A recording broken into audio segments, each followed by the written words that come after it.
Sinurprise namin yung isang staff namin sa may So Perpetual. guys, surprise natin yung isa nating staff dito sa may Perpetual kasi birthday niya no Sunday.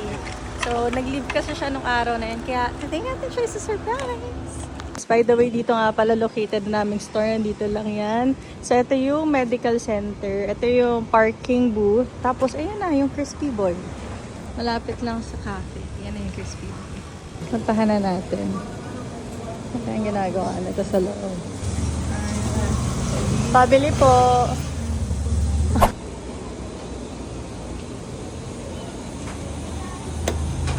Happy birthday to you. Happy birthday to you. Happy birthday. Happy birthday. First time. Huwag kang iiyak. Ano ba? Ayan na, may cake ka na. Oh, mag-wish ka na. More OT. More Thank you po. Happy birthday. Oh, sige, happy birthday, Zanika. Thank you po. Happy Birthday! Kita na ba ate?